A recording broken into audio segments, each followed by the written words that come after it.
We start with breaking news out of Venezuela. President Donald Trump says the U.S. has captured Venezuelan President Nicolas Maduro and his wife. President Trump also confirming that overnight strikes in Venezuela were carried out by the U.S.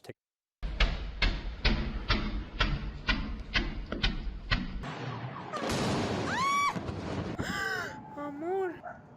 Ay, no. Those loud blasts could be heard for miles, and the gigantic fireballs lit up the night sky in the Venezuelan capital of Caracas overnight.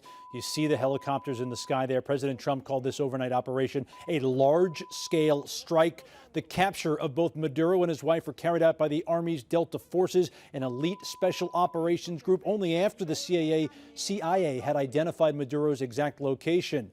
The couple will be flown to New York today, where they face multiple federal charges, including narcoterrorism.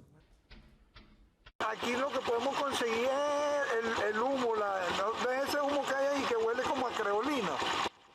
This man who lives in Caracas says he could feel the aircrafts flying by, of course, feel and see the explosions as well. He says there were at least 8 blasts there before all he could see was smoke. Venezuelan officials called the attack barbaric and said it hit heavily populated urban areas. Unclear at this point how many Venezuelans were injured or killed in this overnight attack. We do know that no American troops were killed in this military operation. Now, the U.S. has sought the arrest of Maduro for quite some time. He's been the president of Venezuela since 2013. President Trump alleged that the Venezuelan president led a criminal ring called the Cartel de los Soles, which the Trump administration just recently designated as a foreign terrorist organization.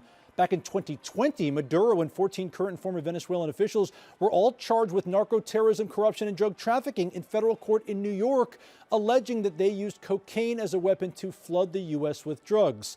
Now, this overnight strike in Caracas follows several weeks of deadly strikes on more than 30 boats that the Trump administration says were carrying drugs. The U.S., you may recall, also seized 2 oil tankers that Trump claimed were being used by Maduro to traffic stolen oil.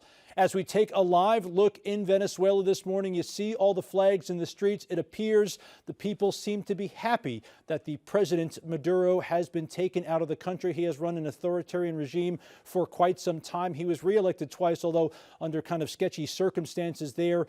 This is a live look in Venezuela this morning. You see plenty of flags out there and people out in the streets.